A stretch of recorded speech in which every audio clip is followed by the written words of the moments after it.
ধানমন্ডির চারতলা রেস্তোরাঁয় নিশ্চুপ সন্ধ্যায় বসে আছে দুইজন ব্যক্তি।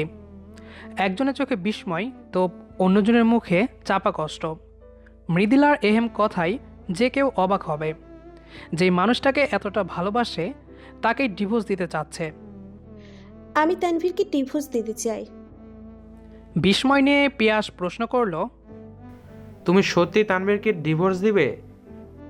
তানভীরের জন্য আমি সব করতে পারি। ডিভোর্স দিলে তানভীর শান্তি পাবে। মৃদুলার এহেম প্রকাশিত কথায় পিয়াস স্তম্ভিত হয়ে বলল, পাগল হয়েছো তুমি? ডিভোর্স দিলে কিসের শান্তি এখানে? মৃদুলা চোখ নিচু করে হাসার চেষ্টা করে বলল, রিয়া নাইম নামের মেয়েটা ফিরে এসেছে, এটা নিশ্চয়ই আপনি জানেন। রিয়া নাইম নামটা শুনেই পিয়াস হতভম্ব হয়ে গেল। মৃদুলা কিভাবে জানলো সে কথা? পিয়াসের মুখভঙ্গি নিশ্চিত করে দিল সেও জানে কথাটা।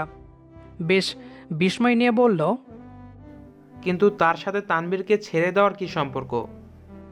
পিয়াসের কথায় মৃদুলার গাল বেয়ে এক ফোঁটা পানি গড়িয়ে পড়ল। মৃদুলা ডান হাতের পিঠে সেই পানি মুছে শান্ত কণ্ঠে বলল, সত্যিই কি সম্পর্ক নেই ভাইয়া? পিয়াস কিছুটা অপ্রস্তুত হয়ে গেল। মৃদুলার কাছ থেকে লুকিয়ে যে কিছু লাভ নেই তা বুঝতে পেরেছে। অনুতপ্ত গলায় সে বলল, মৃদা, রিয়া তানভীরের অতীত ছিল। আমিও জানি রিয়া তানভীরের সাথে আবার যোগাযোগ করেছে, তবে এতে আমার হাত নেই। মৃদুলা ছোট্ট করে শ্বাস নিয়ে বলল, রিয়াকে তানভীর এখনো ভালোবাসে। 2 বছর আগে তানভীরের জীবনে এসেও রিয়ার অস্তিত্ব অনুভব করেছিলাম। সবাই সামনে না বললেও বন্ধুদের মাঝে বলতে শুনেছি, রিয়ার দেওয়া আঘাত তানভীরকে বদলে দিয়েছে। আমি তানভীরকে ভালোবেসে অনেক চেষ্টার পর সংসার করার মতো ভাগ্য পেয়েছি। আমিও এতদিন জানতাম তানভীর আমার, শুধুই আমার। গত 1 মাস ধরেই বুঝলাম তানভীর রিয়াকে এখনো চায়।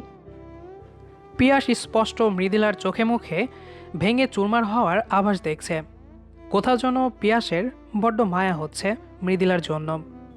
পিয়াস দ্বিধান্বিত হয়ে মৃদুলার মাথায় আলতো হাত রেখে শান্ত গলায় বলল, তুমি যে তানভীরকে এত ভালোবাসো তা আর কেউ না বুঝলেও আমি বুঝতে পারছি। তানভীরের শান্তির জন্য ছেড়ে দিতে চাইছো সব কিছু। মৃদুলা বেশ কিছু সময় চুপ থেকে বলল, আমি সত্যিই ডিভোর্স দিচ্ছি তানভীরকে। আপনি শুধু একটু পেপার রেডি করে দিন। মানুষের মনের শান্তি আসল, বাইরের শান্তি না। মৃদুলা আর বসল না। রেস্তোরাঁ থেকে বেরিয়ে গেল সে। পিয়াস স্থির চোখে সেদিকে তাকিয়ে রইল। মৃদুলার চোখের আড়াল হতেই দীর্ঘ শ্বাস ফেলে বলল, তুমি যদি আমার হতে, কেউ পায় আর কেউ পেয়েও ধরে রাখতে পারে না। ঘড়িতে রাত 8টা ছুঁই ছুঁই। দুহাত ভর্তি শপিং ব্যাগ নিয়ে বাসায় প্রবেশ করল মৃদুলা। ড্রয়িং রুমে গাল ফুলে বসে আছে তানভীর। মৃদুলাকে দেখা মাত্রই অন্যদিক ফিরিয়ে নিল মুখ। মৃদুলা তানভীরের সামনে এসে মৃদু হেসে আদুরে গলায় বলল, কি ব্যাপার স্যার, গাল ফুলিয়ে টমেটো হলেন কেন? তানভীর অভিমান নিয়ে বলল, কোথায় ছিলে তুমি সেই বিকাল থেকে নিরুদ্দেশ? মৃদুলা হাসার চেষ্টা করে বলল, স্যারের জন্য শপিং করতে গেছিলাম। স্যার ঘুমিয়েছিল, তাই আর ডেকে তুলিনি। স্যার যদি এখনো গাল ফুলিয়ে রাখে আমি কিন্তু টমেটো ভেবে খেয়ে ফেলবো। আর খেয়ে ফেললে তাহলে স্যারের জন্য আনা খিচুড়ি কে খাবে? তানভীর উচ্ছ্বাসিত চোখে মৃদুলার দিকে চাইল। সচ্ছল হাসি দিয়ে উঠে দাঁড়ায়। দ্রুত হাত থেকে খিচুড়ির প্যাকেট কেড়ে নিয়ে বলল, তুমি সত্যি আমার লক্ষ্মী বউ। কথাটা বলে তানভীর খেতে শুরু করে। মৃদুলা ঝাপসা চোখ নিয়ে ফ্যালফ্যাল করে চেয়ে থাকে তানভীরের সেই খুশি হওয়া মুখের পানে। নিঃশব্দে সেখান থেকে রুমে চলে গেল। ব্যাগগুলো বিছানায় রেখে ফ্রেশ হতে চলে যায়। তানভীর খেতে এত মগ্ন যে রুমে তার ফোন বাজছে শুনতেই পাচ্ছে না। মৃদুলা রুমে পা রেখে বালিশের পাশে ফোনটা পেল। রিয়া নামটা দেখে বুকের ভেতর মোচড় দিয়ে উঠল। গলাটা ধরে এলো। তানভীরের ধরার কোনো উদ্বেগ না দেখে কাঁপা কাঁপা হাতে ফোনটা রিসিভ করলো। ওপাশ থেকে ব্যস্ত গলায় বলল, কেমন আছো? জানো, আজ খুব মিস করছি তোমায়। তুমি না বলছো আজ দেখা করতে আসবা? আচ্ছা বলো তো, কি রঙের শাড়ি পরবো? তোমার প্রিয় কালো রঙের পরবো? আচ্ছা, আজ কি রান্না করব তোমার জন্য? রিয়া বলে যাচ্ছে তার কথা। মৃদুলা থম মেরে দাঁড়িয়ে আছে। চোখ থেকে কয়েক ফোঁটা পানি গড়িয়ে পড়ে। ড্রয়িং রুম থেকে তানভীরকে আসতে দেখে ফোনটা কেটে দিল। দ্রুত চোখ মুছে স্বাভাবিক হলো। বাচ্চাদের মতো প্রতিটা শপিং ব্যাগ খুলে দেখছে সে। হঠাৎ একটা শাড়ি দেখে তানভীরের কপালে ভাঁজ পড়ে গেল। নীল রঙের কাজহীন শাড়ি। মৃদুলা পাশে বসে তানভীরের বাচ্চামু দেখছে। তানভীর বেশ অবাক গলায় বলল, এই শাড়ি কেন? মৃদুলা স্বাভাবিকভাবে বলল, আগেও তো পরেছি নীল শাড়ি। কিন্তু এমন শাড়ি পরনি। তুমি বলেছিলে যদি আমার থেকে দূরে যেতে হয় তবেই এমন এক রঙের শাড়ি পরবে, নীল বেদনার চিহ্ন। মৃদুলা চোখ নামিয়ে বলল, বেদনা ছাড়াও পরা যায়, তোমাকে ছাড়া সাহস বা শক্তি কোনোটাই নেই। তানভীর স্থির চোখে চেয়ে আছে। মৃদুলা প্রসঙ্গ পাল্টে বলল, কোথাও যাওয়ার কথা আছে তোমায়? তানভীর একটু ভেবে বলল, হ্যাঁ ছিল, তবে এখন নেই। মৃদুলা ভ্রু উঁচিয়ে প্রশ্ন করল, কেন? তানভীর মৃদুলার কোলে মাথা রেখে বলল, মাথা ধরেছে, একটু টিপে দাও। মৃদুলা পাল্টা প্রশ্ন করল না। রাতে ড্রয়িং রুমে যেতেই চোখে পড়ল তানভীরের খিচুড়ি খাওয়া প্যাকেট। এখনও অর্ধেকটা আছে। মৃদুলা অশ্রুভেজা চোখে হেসে সেটা খেল। প্রায় তানভীর এমনটাই করে। তানভীরকে দেখে মনে হয়নি সে রিয়াকে এখনও চাই। তুমি কল দিয়েছিলে রিয়া? রিয়া বেশ চমকে বলল, হ্যাঁ, তুমি ধরোনি। তানভীর চোখ বন্ধ করে মৃদু অস্থিরতা নিয়ে বলল, আমি ধরলে কি প্রশ্ন করতাম? যদি মৃদুলা ধরে তাহলে? রিয়া বেশ ভাব নিয়ে বলল, একদিন তো জানবে নাকি? দেখো, এখন কথা বলতে ইচ্ছে করছে না, রাখছি আমি।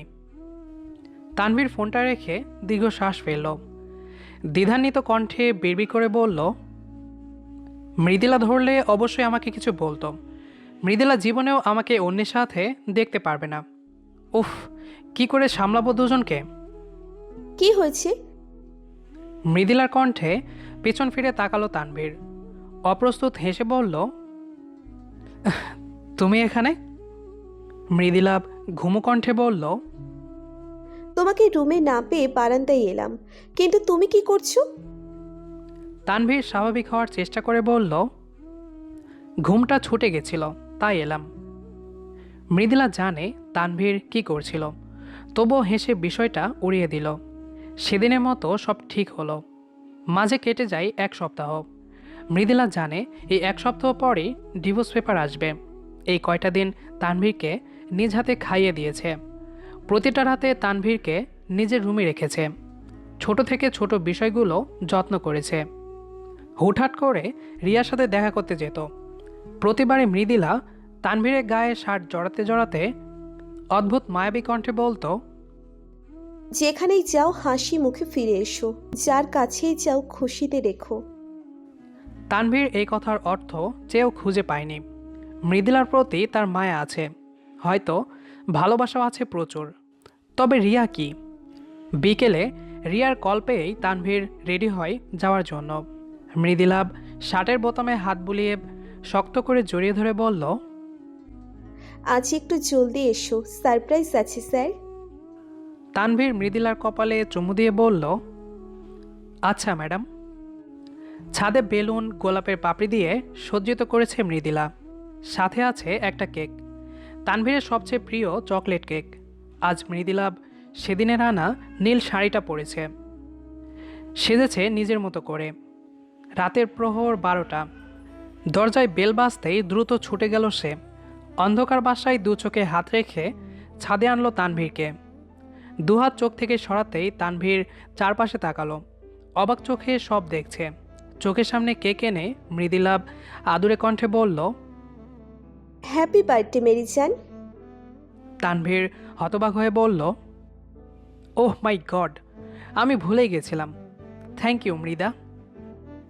দুজনে একসাথে কেক কাটল। মৃদুলা তানভীরকে মন ভরে দেখে চোখের কোণে জমা পানি আড়াল করল। তানভীর ভ্রু নাচিয়ে বলল, আমার গিফট কোথায় শুনি? মৃদুলা মৃদু হেসে একটা পেপার এগিয়ে দিল। তানভীর ভ্রু কুঁচকে তা খুলে স্তম্ভিত হলো। অপ্রস্তুতি মুখে মৃদুলার দিকে তাকিয়ে বলল, মৃদা, এটা? মৃদুলা হাসার চেষ্টা করে বলল, তোমার গিফট। রিয়াকে এই পেপারের জন্যই বাসায় আনতে পারছো না, তাই না? এই সামান্য বিষয়টা আমাকে জানাতে পারোনি? আচ্ছা, এখন তোমার মনের শান্তি চলে আসবে তানভীর। রিয়াকে তুমি খুব ভালোবাসো, আর রিয়াও তোমাকে। তানভীর হতভম্ব চোখে তাকিয়ে বলল, মৃদুলা, আমি তোমাকে আসলে বলতে। মৃদুলা থামিয়ে দিয়ে বলল, জীবন তো একটাই নাকি? প্রিয় মানুষটাকে ছাড়া মনের শান্তি অপূর্ণ যে। তুমি মুক্ত তানভীর, ভালো থেকো। মৃদুলা হেসে তানভীরকে জড়িয়ে ধরে বিদায় জানালো। সামনে ফিরে আটকে রাখা পানি ছেড়ে দিল। তানভীর খেয়াল করল সেই নীল শাড়ি গায়ে তার। ভাবনাশূন্য হয়ে গেল তানভীর। তানভীরের ধারণা ছিল মৃদুলা তানভীরের সাথে ঝামেলা করবে, কিন্তু এ তো অবাক বিষয়। তানভীর বার কয়েক ডিভোর্স পেপারে তাকিয়ে দীর্ঘশ্বাস ফেলল। কেটে গেল 1 মাস। রিয়াকে নিয়ে নতুন করে জীবন বাঁধার স্বপ্ন দেখছে তানভীর। মৃদুলার সাথে যোগাযোগ হলেও মৃদুলা প্রকাশ করে না তার অনুভূতি। রুম সাজাতে যেয়ে একটা চিরকুট পায়ের কাছে পড়ল। ভ্রুকুচকে তা খুলে পড়তে লাগে। মেরি জান, তুমি জানো, নিজের পরিবার ছেড়ে তোমার জীবনে এসেছি আমি। আমার মা বাবা যখন আমাকে বকাঝকা করতো, বাজে মন্তব্য করতো তোমাকে নিয়ে স্বপ্ন দেখি বলে, আমি কাঁদতাম। তোমার একাকিত্ব জীবনে এসে হাজার চেষ্টা করে তোমার মৃদা হয়েছি আমি। তোমার বুকে মাথা রেখে ভুলেছি সব কষ্ট। আমি বুঝতেই পারিনি এই বুকে রিয়া আছে। যখন বুঝতে পারি তুমি বাইরের দিক থেকে শান্তিতে আছো, কিন্তু মনের শান্তি নেই, তোমার শান্তির জন্য সব করতে পারে মৃদুলা আহমেদ। আমি বাড়ি ফিরতে পারবো না, তবে মরেও যাব না। তোমার শান্তি যতবার দেখব আমি শান্তি পাবো। বড্ড ভালোবাসি তোমায়। এমন কিছু গল্প আছে যা শুনলে বা পড়লে আমাদের চোখ থেকে না চাইতেও অটোমেটিকলি পানি চলে আসে। সেই গল্পগুলোর মধ্যে এই গল্পটাও একটা হতে পারে। আশা করি আপনাদের কাছে গল্পটি অনেক অনেক ভালো লেগেছে। তো যাই হোক, গল্পটি আপনাদের কাছে কেমন লেগেছে সেটি অবশ্যই কমেন্ট করে জানাবেন। দেখা হবে আবারও নতুন কোনো গল্প নিয়ে। সে পর্যন্ত আমাদের পেজটি ফলো করে আমাদের সাথেই থাকুন। ধন্যবাদ সবাইকে।